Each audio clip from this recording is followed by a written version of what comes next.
Hello and welcome to Prudent IAS, one-stop solution for all the competitive exams. So as promised, today onwards we'll be discussing the previous year question theme wise. तो सबसे पहले आज एक पहला video है previous year question analysis.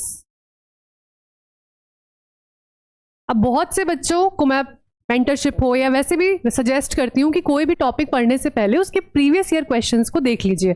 उससे क्या होगा, आपको पता चलेगा आप जो इतना पढ़ रहे हैं, इतना टाइम लगा रहे हैं टॉपिक्स को समझने में, is that in line with the question demand. जो क्वेश्चंस उस पर आ रहे हैं आप उसको रिलेट कर पा रहे हैं या नहीं. बहुत से ऐसे बच्चे होते हैं जो एंड में क्या कंप्लेंट आती है, मैम सारा कंटेंट पढ़ा हुआ है बट जब हम आंसर्स लिख रहे हैं we are unable to link, we are unable to jot down what to write. तो previous year analysis is extremely important. अब किस तरीके से प्रीवियस ईयर एनालिसिस करना होता है, ठीक है, तो उसके लिए today we will be discussing 2020 से 2024 we will focus on GS paper 1 and similar analysis हम करेंगे पेपर 2, पेपर 3, पेपर 4 के लिए भी. तो आपका आधा बर्डन तो यहाँ पे इजी हो जाता है. अब किस तरीके से उसको समझना है मैं वो भी सिंप्लीफाई कर देती हूँ. See 2020, 2021, 2022, 23 and 24 focus is on GS 1 UPSC mains paper. हमने सारे सब्जेक्ट्स लिख दिए हैं, ठीक है. सब्जेक्ट वाइज हम देखेंगे कि कितने कितने क्वेश्चंस आए हैं. इससे हमें एक क्लियर पिक्चर मिलेगी कि कितना वेटेज देना है हमें सब्जेक्ट को. सबसे पहले आर्ट एंड कल्चर की अगर हम बात करें तो 2020 में आर्ट एंड कल्चर से 4 क्वेश्चन आए, 21 में 1, फिर 22, 23, 24 में लगातार 3 क्वेश्चन. एक कंसिस्टेंसी मेंटेन हो रही है. तो अब इससे आप क्या समझ सकते हैं, हो सकता है भाई 2025 में भी अप्रोक्सीमेटली 3 to 4 क्वेश्चन आ सकते हैं. देन मॉडर्न इंडियन हिस्ट्री की अगर हम बात करें उसमें 2020 में आए 2 क्वेश्चन, बट उसके बाद 3 क्वेश्चन हो गए एंड देन कंसिस्टेंटली 2 क्वेश्चन आ रहे हैं. तो 2 to 3 questions can be expected from modern Indian history section. Coming to post independence India, इसमें 2021 में क्वेश्चन 1 आया है, उसके बाद 2022 में क्वेश्चन आया है, 23 और 24 में नहीं आया. बट अगेन क्योंकि एक क्वेश्चन आ चुका है तो कंप्लीटली आप निग्लेक्ट नहीं कर सकते. But compare to other subjects इसका वेटेज थोड़ा सा कम है. वर्ल्ड हिस्ट्री की अगर हम बात करें तो वर्ल्ड हिस्ट्री 2021 में, 23 में और 24 में आ रही है. पहले इतना नहीं था वर्ल्ड हिस्ट्री का, बट अब कंसिस्टेंटली एक क्वेश्चन तो आ ही जाता है. और कोई भी एक क्वेश्चन भी आपके लिए बहुत इंपॉर्टेंट है, बिकॉज आपको पता है मेंस में जो रैंक्स डिसाइड होती हैं वो पॉइंट्स में मार्क्स का डिफरेंस से भी आपको इफेक्ट पड़ेगा. ज्योग्राफी और सोसाइटी ऑब्वियसली इट्स विजिबल कि कितना ज्यादा वेटेज है. तो एक कंपैरेटिव टेबल से आपको बिना पढ़े ही दिख रहा है. ज्योग्राफी से कंसिस्टेंटली 8 क्वेश्चंस आ रहे थे बट 2024 में 6 क्वेश्चंस आए हैं, ठीक है. बट इसका मतलब ये नहीं है कि अब हम इसको वेटेज कम करेंगे. 6 क्वेश्चंस भी बहुत ज्यादा हैं कंपेयर टू अदर, और 8 भी आ सकते हैं. तो extreme weightage of geography section. Society की बात करें, सोसाइटी का प्रीवियस ईयर 2024 में वेटेज बढ़ गया था, 8 क्वेश्चंस देखे गए हैं. उसके पहले भी कंसिस्टेंटली 6 क्वेश्चंस आ रहे थे. तो अगेन यहां से भी 6 से 8 क्वेश्चंस आ सकते हैं. तो आपने इस पूरी एनालिसिस से क्या समझा कि ज्योग्राफी और सोसाइटी का मेंस में बहुत ज़्यादा वेटेज है और 6 से 8 क्वेश्चंस तो आने ही आने हैं. बट बाकी सारे में देखा जाए तो आर्ट एंड कल्चर भी अब बढ़ रहा है. मॉडर्न इंडियन हिस्ट्री एक कॉन्सिस्टेंट पेस पे है. तो एक तो सब्जेक्ट वाइज एनालिसिस करना इज एक्सट्रीमली इंपॉर्टेंट. अब इसी जीएस 1 अगर हम 2024 का पेपर देखें, सब्जेक्ट वाइज मार्क्स कितने आ रहे हैं. तो पहले तो आपने पिछले 5 साल का एक एनालिसिस कर दिया जीएस 1 का, ठीक है. फिर आपने उठाया मेंस का पेपर 2024 का जीएस 1 जनरल स्टडीज पेपर 1 का. अब इसमें आप सब्जेक्ट वाइज मार्क्स देखेंगे क्योंकि मार्क्स कैलकुलेट करना भी बहुत जरूरी है कि सिर्फ इस एक पेपर में ऑफ 2024 आर्ट एंड कल्चर का वेटेज मार्क वाइज था 35 marks, modern history 25, world history 15, geography 75 and society 100. तो सोसाइटी का वेटेज बहुत ज्यादा था. ये रीसेंट ईयर्स में थोड़ा बहुत ट्रेंड एनालिसिस करना जरूरी होता है, कब मॉडर्न इंडियन हिस्ट्री के ज्यादा आ रहे थे, कब ज्योग्राफी, और अब सोसाइटी के ज्यादा आ रहे हैं. बेसिक एक पिक्चर आपको समझ आ जाएगी तो पढ़ते टाइम भी आपको ये चीज का ध्यान रहेगा. इस तरीके से जैसे मैंने एक एनालिसिस किया है फॉर 2024 पेपर, आप 23 का 22 का सारे पेपर्स देखिए. 10 साल नहीं देखने तो एटलीस्ट प्रीवियस 5 साल के तो देखिए कि उसमें किस तरीके से मार्क्स का वेटेज है और कौन सा ऐसा सब्जेक्ट है जो आपके लिए स्कोरिंग हो सकता है. अब यही यूपीएससी मेंस 2024 का अगर हम पेपर देखते हैं GS 1 सेक्शन का, तो क्वेश्चंस को आपको एनालाइज करना आना चाहिए। आर्ट एंड कल्चर सेक्शन से हमने कुछ क्वेश्चंस उठाए हैं जो कि GS 1 के हैं। Underline the changes in the field of society and economy in the Rig वैदिक टू लेटर वैदिक period. Estimate the contribution of Pallavas of Kanchi for the development of art and literature. अब यहां से आपको क्या निकालना है पता है? Trend analysis about the themes. अब जो पहला क्वेश्चन है अगर हम उसकी बात करें तो वो वैदिक सोशियो इकोनॉमिक शिफ्ट के बारे में एक बात करता है कि क्या हो रहा है हमारा socio, that is society and economic, socio economic shift हो रहा है फ्रॉम ऋग वैदिक टू लेटर वैदिक पीरियड। पल्लवास ऑफ कांची की बात करें तो एक ये रीजनल डायनेस्टी पे क्वेश्चन आ गया है। फिर चोलास, देखिए अब जो सदर्न डायनेस्टीज हैं, साउथ इंडियन की जो डायनेस्टीज है वो हमेशा से ही इंपॉर्टेंट है, ठीक है, उसी पे क्वेश्चन है, but it is linked with art and architecture, so the focus is on art and architecture. तो after looking at these questions आपको ये देखना है कि सिर्फ चोला डायनेस्टी के बारे में पढ़ लेना इज नॉट इनफ, हमें उसका achievement in the domain of art and architecture पे स्पेसिफिकली फोकस करना है। लिटरेचर साउथ इंडिया का बहुत ज्यादा इंपॉर्टेंट रहता है, ठीक है। ऋग वैदिक एक तरफ पढ़ लिया आपने टॉपिक, लेटर वैदिक एक पढ़ लिया, उसके साथ आपको कनेक्ट भी करना है व्हाट इज द ट्रांजिशन, ठीक है। तो प्रीवियस ईयर क्वेश्चन से कुछ इस तरीके से आपको थीम्स का एनालिसिस करना है। हम कल के बाद एक एक सब्जेक्ट वाइज भी देखेंगे, पेपर वाइज भी देखेंगे, थारो स्टडी करेंगे about the previous year questions to make it easy for you. Now coming to modern Indian history section, ठीक है। अब मॉडर्न इंडियन हिस्ट्री का कहते तो है कि 2 क्वेश्चंस ही आ रहे हैं, बट इंपॉर्टेंट काफी है क्योंकि what were the events that led to the Quit India movement. अब यहाँ फ्रीडम मूवमेंट की बात होगी, पॉइंट आउट द रिजल्ट्स। कभी कभी क्या होता है ना, मैं बच्चों को बोलती हूँ कि आपने कोई टॉपिक उठाया, अब जैसे यहाँ पे फ्रीडम मूवमेंट की बात हो रही है, ठीक, अब हो सकता है अगला नॉन कॉपरेशन मूवमेंट पे भी आ सकता है, किसी भी एक फ्रीडम मूवमेंट पे आ सकता है, या फिर रेपिटेशन के चांसेस बहुत कम होते हैं, लेकिन topics are repeated, dimension is not repeated. Results, इसमें क्या डायमेंशन है इससे पूछा गया क्लियरली कि इसके क्या रिजल्ट्स थे, हो सकता है किसी के कॉजेस पूछ लिए जाए, फैक्टर्स पूछ लिए जाए, है ना।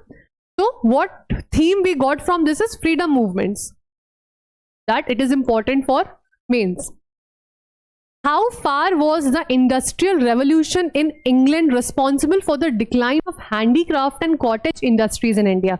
अब again a very important question जो बताता है impact of colonial policies कि कैसे industrial revolution जो इंग्लैंड में था that was impacting India and specifically the handicraft and cottage industries. तो क्वेश्चंस को समझना सीखिए, केवल रट्टाफिकेशन नहीं कि आपने इंडस्ट्रियल रिवोल्यूशन के बारे में अलग से पढ़ लिया, हैंडीक्राफ्ट के बारे में, उसको लिंक करना आना चाहिए अगर एक अच्छा आंसर लिखना है। और सच बताऊं तो कोई भी कॉमन सेंस से आप कोई टॉपिक पढ़ेंगे ना एक कंसेप्चुअल क्लैरिटी करते हुए, तो ये क्वेश्चन को आंसर करना इतना मुश्किल नहीं है। Next up is world history. World history का वेटेज कंपैरेटिवली कम है, but again it can not be neglected, ठीक है। अब वर्ल्ड हिस्ट्री में क्वेश्चन है, how far is it correct to say that द First World War was fought essentially for the preservation of balance of power? अब यहाँ पे एक टर्म की बात करी है, balance of power। क्यों ये इंपॉर्टेंट है? देखिए जो बैलेंस ऑफ पावर है ना, ये बहुत ज्यादा न्यूज में है। क्यों? शिफ्ट हो रहा है, ग्लोबल शिफ्ट्स हो रहे हैं, ग्लोबल कॉन्फ्लिक्ट्स हो रहे हैं, पॉलिटिकल चेंजेस हो रहे हैं, ठीक है, और बहुत सारे ट्रांसफॉर्मेशंस हो रहे हैं compare to the global events. तो अगर उसके कंटेक्स्ट में देखा जाए तो एक बेसिक टॉपिक है जो कि है फर्स्ट वर्ल्ड वॉर, ठीक है, और उसमें हमने इसको क्लब किससे कर दिया? बैलेंस ऑफ पावर से। तो ये पूरा एक थीम वाइज क्वेश्चन को समझना बहुत ही जरूरी है। सिर्फ फर्स्ट वर्ल्ड वॉर के बारे में रट्टा लगा लेना जरूरी नहीं है। अगर ये क्वेश्चन पे आप लिखेंगे केवल वर्ल्ड वॉर के क्या कॉजेज थे, क्या फैक्ट, जो भी चीजें हैं उसके फैक्ट्स को जॉट डाउन करेंगे, तो answer won't be address, the demand won't be addressed. आपको इसको लिंक करना पड़ेगा कि किस तरह से वो बैलेंस ऑफ पावर को प्रिजर्व कर रहा था, ठीक है। Now geography, very important, a number of questions from geography section. पहला क्वेश्चन देखा जाए, what is the sea surface temperature rise and how does it effect the formation of tropical cyclone. Next, why do large cities tend to attract more migrants than the smaller towns, discuss in light of conditions in developing countries, what is the phenomena of cloud burst. तो देखिए अब इतने पढ़ने से आपको क्या क्या पता चल रहा है, किसके बारे में बात हो रही है? ग्लोबल जो बहुत ज्यादा डिजास्टर्स, एक्सट्रीम इवेंट्स होने लगे हैं, क्लाइमेट रिलेटेड चेंजेस हो रहे हैं, इन्वायरमेंट रिलेटेड चेंजेस हो रहे हैं, चाहे टेम्परेचर, सी सरफेस टेम्परेचर राइज की बात करी जाए, क्लाउड बस्ट की बात करी जाए, ठीक है। उसके बाद अब ये अर्बनाइजेशन एंड माइग्रेशन से एक क्वेश्चन आ रहा है, the ground water potential of the Gangetic valley is on a serious decline, again climate change को रेजोनेट करता है, how may it affect the food security of India. तो ये सारी चीजें जितनी भी है ना, ये सब कहीं ना कहीं न्यूज, डिबेट, इन सब में ये बातें होती रहती हैं। तो यूपीएससी एकदम ही एक अनप्रेडिक्टेबल कमीशन नहीं है। टॉपिक जो स्टैटिक आप पढ़ रहे हैं उसको करंट डायमेंशन से आपको लिंक करना ही पड़ेगा। अब ये क्वेश्चन देखिए, what are aurora australis and aurora borealis, how are these triggered, ठीक है। This is a 15 mark question. अब इसमें अच्छा खासा कंटेंट आपको लिखना पड़ेगा। ये क्या बता रहा है, that it is focusing on the previous trends. पहले भी किस पे क्वेश्चंस आते थे, वॉल्केनोज पे आ रहे हैं क्वेश्चंस, अर्थक्वेक्स पे आ रहे हैं, जोग्राफिकल जियोफिजिकल हैजार्ड्स पे क्वेश्चन आ रहे हैं, ठीक है। तो यूपीएससी का ना एक स्पेशल फोकस है डिजास्टर प्रिपेयर्डनेस में, ठीक, उसी पे रिलेटेड सारे क्वेश्चंस बन रहे हैं। और ये भी जो क्वेश्चन है बहुत ज्यादा ट्रेंड चेंज नहीं हुआ है, प्रीवियस ईयर क्वेश्चंस अगर आप देखेंगे उसी के ही बेसिस पे हैं। जो फैक्चुअल पार्ट है that is connected with the dynamic topics. What is a twister? Why are the majority of twisters observed in areas around the Gulf of Mexico? Again a disaster related question, ठीक है। तो basic conceptual clarity होगी आपको, तभी आप इसको link कर पाएंगे कि गल्फ ऑफ मेक्सिको में ही क्यों आ रहे हैं, ऐसी कौन सी कंडीशंस हैं वहां पे। तो this is about the geography portion. Coming to the society, very important, क्योंकि सोसाइटी में अगर देखा जाए तो कंसिस्टेंटली कुछ थीम्स हैं, जैसे कि gender equality, regional disparities, urbanisation, ये सारा कुछ आ रहा है। बट अब क्या है, ये कंसर्न्स तो पूछे जा रहे हैं बट इसका थोड़ा सा कंसेप्चुअल बेसिस पूछा जा रहा है, एप्लीकेशन बेस्ड कम पूछा जा रहा है, ठीक है। Let me just read out this question, what is the concept of demographic winter, is the world moving toward such a situation, elaborate, distinguish between gender equality, gender equity and women empowerment, why is it important to take gender concerns into account in program design and implementation। तो ये देख रहे हैं आप, application based जितना नहीं, पहले जो है मैरिज वगैरह पे, प्रैक्टिकल इश्यूज पे क्वेश्चंस आते थे, अर्बनाइजेशन पे, वर्क फ्रॉम होम वगैरह चल रहा है। अब क्या हो रहा है, ये कंसेप्ट्स को ही डायरेक्टली पूछ रहे हैं। तो सोसाइटी में थोड़ा सा ट्रेंड में चेंज आया है, आपको अपनी पढ़ाई भी उसी के अलाइन में करनी है। What is regional disparity, direct question आ रहा है, एनालिटिकल क्वेश्चन नहीं है। ये अगर पार्ट आपको नहीं आता है तो पढ़ाई सारी बेकार है। How does it differ from diversity, again देख रहे हैं कितने छोटे छोटे डायरेक्ट क्वेश्चंस पूछे जा रहे हैं। How serious is the issue of regional disparity in India, despite comprehensive policies for equity and social justice, underprivileged sections are not yet getting the full benefits of affirmative action as envisaged by the constitution comment. तो again conceptual thinking आपको force किया जाएगा कि आप थोड़ा सा critical thinking करें, brainstorming करें, and then only you will be able to answer the society questions.